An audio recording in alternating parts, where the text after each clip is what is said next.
Morning. আমার একটা নতুন ভিডিওতে সকল বন্ধুদের জানাই গুড মর্নিং, শুভ সকাল আর অনেক অনেক ভালোবাসা, অসংখ্য ধন্যবাদ। সকালবেলায় একটা ভিডিও নিয়ে চলে এসেছি। আজকের প্রথম থেকে ভিডিওটা শুরু করলাম। আজকে সারাদিন কি করি বিকাল অবধি তাই নিয়ে আজকের ভিডিও। অবশ্যই আজকে রবিবার, সকাল সকাল উঠে মর্নিং ওয়াক করে চলেও এসেছি। এসে এখানে চেয়ার সিট ভেজানো আছে, এটাই লেবু দিয়ে একটু গরম জল দিয়ে প্রথমে এটা তৈরি করে নিচ্ছি, তারপর চাও বসিয়ে দিয়েছি। সকাল সকাল ভিডিও নিয়ে চলে এলাম। তো আজকে আমি সকাল থেকে একদম বিকাল অবধি কী করি ছুটির দিনে সেটাই বন্ধুদের সঙ্গে শেয়ার করতে চলে এলাম। প্রতিদিনের মতো প্রতিদিনের কাজ থাকে, আর কিছু কিছু কাজ ছুটির দিনেও থাকে, কিন্তু সব তো বন্ধুদের সঙ্গে শেয়ার করতে পারবো না। কিছু কিছু অংশ আমি তুলে ধরলাম। এখন এদিকে চা হচ্ছে। সকালে আমরা চিনি ছাড়াই এই দার্জিলিং টি এটাই খাই। চাটা এদিকে ভিজতে থাক, আর এদিকে লেবু জল মধু দিয়ে এটাও আমি খেয়ে নিই। আর এদিকে বেশ সুন্দর সকাল, এখনও ভালো করে রোদ্দুর ওঠেনি, কেননা আমি খুব সকালেই উঠি। 4:30 সকালে উঠে তারপর মর্নিং ওয়াক থেকে ফিরে এলাম। এখন বাজে পুরো 6টা। অন্যদিন এই সময় সূর্য উঠে যায়, রোদ্দুর বেশ জোর হয়ে যায়, কিন্তু এখন কয়েকদিন ধরে এখানে বেশ মেঘলা মেঘলা ওয়েদার, বৃষ্টিও মাঝে মধ্যে হচ্ছে, ওই জন্য সূর্যের দেখা এখনও মেলেনি। এদিকে চাও রেডি, চাও ভিজে গেছে, একদম রেডি হয়ে গেছে। সকাল সকালে এই চাটা না খেলে কোনো কাজে এনার্জিও পায় না, আর কাজ করতে ভালোও লাগে না। অনেকেই দেখি অনেক কাজ করে নেওয়ার পর তারপর বসে বসে চাটা খায়, কিন্তু আমার তা হয় না। আমার সকালে চাও লাগে, আবার কাজও করতে হয়। ওই জন্য চা একদিকে থাকে, চা একটু ঠান্ডা হতে থাকে, তার সঙ্গে সঙ্গে আমার কাজ শুরু হয়ে যায়। আমি সকালে একটু বসি না, বসে চা খাওয়ার সময় আমার নেই। এই চটজলদি করতে থাকি, তারপর সমস্ত কাজ কমপ্লিট করে 10টা নাগাদ কি 10:30 নাগাদ অন্য দিন, আর ছুটির দিনে তো একটুও রেস্ট হয় না, একদম দুপুর পর্যন্তই কাজ থাকে। তো এখানে চা এবং আমাদের দুজনে, তোমার দাদাভাই আমার চা রেডি হয়ে গেছে, চা আমাদের খাওয়া হয়ে গেছে। বলি না সকালটা একদম চটজলদি চলে, একদম এক্সপ্রেস গাড়ির মতো। চলে এসেছি ছাদে। এখানে আমার প্রতিদিনের মতো কাজ হলো গাছে জল দেওয়া। এই গাছগুলো জল আমাকে দিতেই হয়, যদিও বৃষ্টি হচ্ছে মাঝে মধ্যে, কিন্তু তবু কেন জানি না টবের গাছগুলোয় জল বেশ লাগে, ওই জন্যই গাছগুলোয় আমি জল দিয়ে নিই। সকাল সকালে এই কাজটা করে নিই, আর বিকালে আমি নিচের বাগানে যদি জল লাগে তাহলে দিই। নিচের বাগানে জলখানি কম লাগে, কারণ মাঝে মধ্যে বৃষ্টি হলেই সেখানে মাটিতে তো জল অত শুকায় না।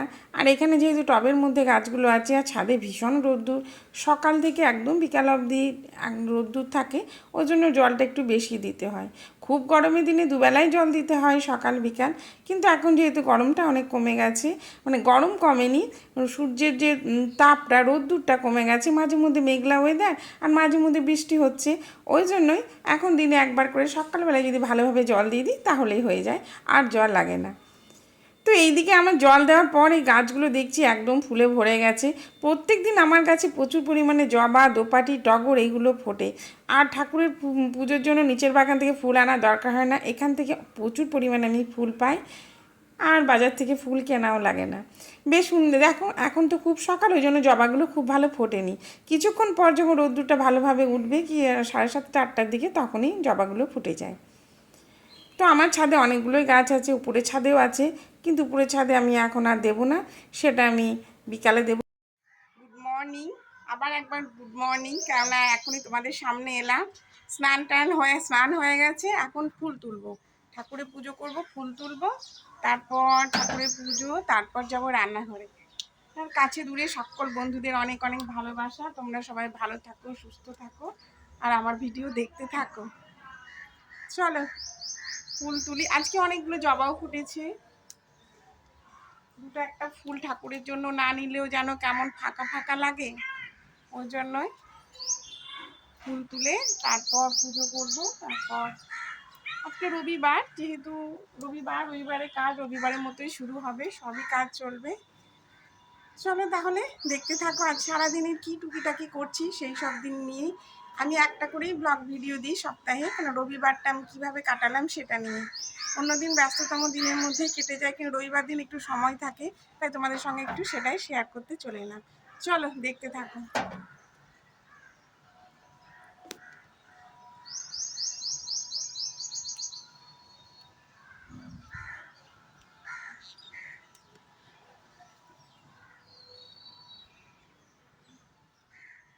রান্নাও ঘরে চলে এসেছি, কেননা পুজো হয়ে গেছে, স্নান হয়ে গেছে। এখন জলখাবারের জন্য তৈরি হচ্ছে, মটরের ঘুগনি বানাচ্ছি। এদিকে মশলাটা কষে নিচ্ছি, আর এদিকে আমার মটরটা সেদ্ধ করাই আছে, ব্যাস দিয়ে দিলাম। কারণ আজকে ঘুগনি মুড়ি হবে। বেশিরভাগ রবিবার দিন আমাদের ঘুগনিটাই হয়, অন্য কোনো বারে হয় না, কেননা এত তাড়াহুড়োর মধ্যে থাকি। অফিস থাকে একদম ঘড়ি ধরা 9টার মধ্যেই কি 9টার আগেই জলখাবার খেতে হয়, হয়তো সবসময় পুজো করে স্নান করে সম্ভব হয় না, অন্য দিন অন্য রকম হয়। কিন্তু ছুটির দিনে, বিশেষ করে রবিবার দিন কিংবা অন্যান্য ছুটির দিনে ঘুগনিটাই বেশ সুন্দর হয়। কখনো লুচি রুটিও হয়, কিন্তু এই গরমের জন্য এখন মুড়ির সঙ্গেই খাওয়া হবে। আর এইখানে আমার বাগানের যে শাক, সেই শাকগুলো কেটে রেখেছি। আর এটা বাগানের পুঁই শাক দিয়ে কুমড়ো দিয়ে আজকে একটা আলু দিয়ে সবজি হবে, সেটাও আমি রেডি করে রেখেছি। সবজি সমস্তই আমি কেটে রেখেছি। আর এখানে মাছগুলো, মাছ মাংস যা আছে বাজার থেকে এনেছে, এগুলো এখনও ধোয়া হয়নি। মুড়িটা খাবো, তারপর ধোবো। এদিকে জলখাবারে মিষ্টি, শসা, পেঁয়াজ কুচি, ঘুগনি আর মুড়ি, ব্যাস এটাই আজকে জলখাবার। জলখাবারটা খেয়ে নেব, তারপর রান্না তো করবই। আর মাছ ধোয়া, সেগুলো গোছানো, মশলা করা, সবজিটা মোটামুটি কাটা আছে, সেগুলো পরে করব। কেন বেলা হয়ে গেছে, অনেকটা খিদেও পেয়ে গেছে। ওই জন্যই ভাবলাম আগে আমি খাবারটা খেয়েই নিই, তারপর অন্যান্য কাজগুলো রান্নার দিকটায় যাব। ওই জন্যই আমি খাবারটা খেতেই চলে এলাম। তোমার দাদাভাইকে দিয়ে দিয়েছি, ও খাচ্ছে ওর মতো করে। আমি এখানে টেবিলে বসেই খেয়ে নিই। কেন ঘুগনি মুড়ি বেশ সুন্দর লাগে, অন্তত এই সময় বেশ সুন্দর লাগে। মুড়ি প্রায় খাওয়া হয়েই গেছে, তো এখন আবার রান্নাঘরে চলে এসেছি। দুদিকে দুটো কড়াই নিয়ে রান্না বসিয়ে দিয়েছি। এদিকে শাকটা ভাজা করতে বসিয়েছি, যেহেতু বাড়ির টাটকা শাক, একদমই নোটের শাক, যে ডাঁটা গাছ হয় না, ডাঁটা গাছের পাতাগুলো আমি কেটে ওটাই আজকে শাক করলাম।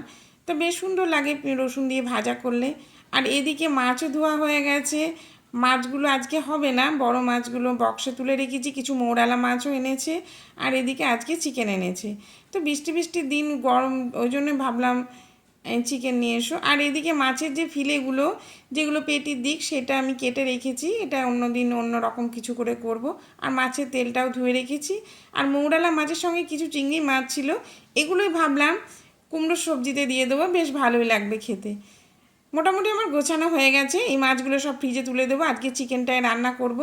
আর আজকে আর কিচ্ছুই হচ্ছে না, সমস্ত ফ্রিজে তোলা থাকবে। চিকেনটা করবো আর মাছের তেলটা ভেজে নেব। ফ্রিজে মাছগুলো তুলে দিলাম। আমার এই ডিপ ফ্রিজেই মাছ আমার 1 সপ্তাহের মতো প্রায় থেকেই যায়।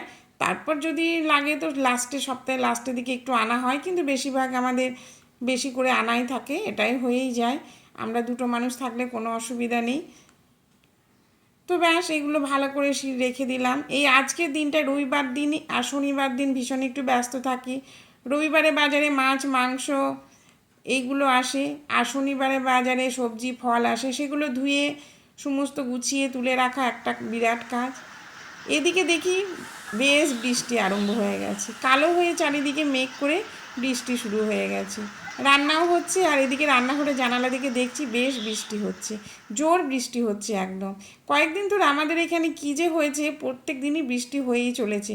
বৃষ্টি হচ্ছে তখন বেশ ঠান্ডা, নইলে বেশ গুমোট গরমও দেখা দিচ্ছে। একদিকে আমার আলুগুলো ভাজা হচ্ছে চিকেনের, আর অন্যদিকে চিকেনটা আমি বসিয়ে দিয়েছি। চিকেনটা ম্যারিনেট করে রেখেছিলাম, ওই জন্য চটজলদি হয়ে যাবে, খুব তাড়াতাড়ি হয়ে যাবে। আমি এটা চিকেনটা কষাতে বসিয়েছি কড়াইয়ে, আর এই দিকে আলুগুলো মানে ভেজে নেব। এভাবেই আমি রান্না করি, দুই দিকের দুটো কড়াই একটা লাগিয়ে রান্না করি, তাড়াতাড়ি হয়ে যায়। রান্নাঘরে বেশিক্ষণ সময় থাকতে আমারও ভালো লাগে না। চিকেনটা মোটামুটি আমার কষানো প্রায় হয়েই গেছে। আর এদিকে এখনও বেশ বৃষ্টি পড়ে যাচ্ছে, সেই বৃষ্টি শুরু হয়েছে অনেক আগে থেকেই, এখনও হয়ে যাচ্ছে। এবার চিকেনটায় আমি জল দিয়ে দিলেই ব্যাস চিকেন আমার হয়েই যাবে। আর বেলাও হয়ে গেছে অনেকটাই, ভাতটা এদিকে বসিয়ে দেব। তারপর এখনও সমানে বৃষ্টি হচ্ছে, আমার রান্নাও হয়ে গেছে, খাওয়াও হয়ে গেছে, কিন্তু এখনও বৃষ্টি হচ্ছে। তো তারপর রান্না খাওয়া দাওয়া হয়ে যাওয়ার পর একটা টানা ঘুম দিয়ে এখন চলে এসেছি বিকালবেলায়। বৃষ্টি কিন্তু এখন একদমই থেমে গেছে, খুব পরিষ্কার আকাশ। তো দেখছি বৃষ্টি থেমে গেছে, ছাদও প্রায় শুকনো হয়ে গেছে, কিন্তু আমার পুঁইশাকের গাছগুলো এখনও যেন জল দাঁড়িয়ে আছে, জল লেগে আছে পাতাগুলো, বেশ সুন্দর লাগছে। আজকে ভেবেছিলাম আমাদের এখানে মেলা বসেছে মাঠে, সামনে মাঠে আমাদের মেলা বসেছে, বাড়ির খুব কাছে, একদমই ছাদ থেকে দেখাও যাচ্ছে, একদম পাশেই। তো ভেবেছিলাম আজকে যেহেতু রবিবার ছুটির দিন একটু মেলা ঘুরবো, শ্যামচাঁদ ঠাকুর এসেছে তার দর্শন করব। কিন্তু এই বৃষ্টির জন্য সেটাও হলো না, কেননা মেলাতে ভীষণই জল কাদা, সেখানে ভালো করে মেলা ঘোরাও যাবে না এবং ভীষণ জল কাদাতে ভালোও লাগবে না। ওই জন্য ইচ্ছে থাকলেও আজকে হলো না। অনেক দিন ধরে ইচ্ছে ছিল যে পরের রবিবার, ভাবলাম সামনের রবিবার যাব, সামনের রবিবার তো ছুটি। তো আমাদের ভাগ্যে আজকে শ্যামচাঁদ ঠাকুরের দর্শন নেই। অন্য ভাবেছিলাম তোমাদের সঙ্গে শেয়ার করব, কিন্তু আজকে তো যাওয়া যাবে না। তো থাক, অন্য কোনো দিন গেলে সেটা বন্ধুদের সঙ্গে অবশ্যই শেয়ার করব। আজকে ছাদে বেশ সুন্দর লাগছে পরিবেশটা, কিন্তু মনটা খারাপ, যেহেতু আমি মেলা যাব ভেবেছিলাম, ঠাকুর দর্শন করবো ভেবেছিলাম, মনটা তৈরি ছিল। ঠিক আছে, আজকের ভিডিও এই পর্যন্তই। অনেক অনেক ভালোবাসা, অসংখ্য ধন্যবাদ।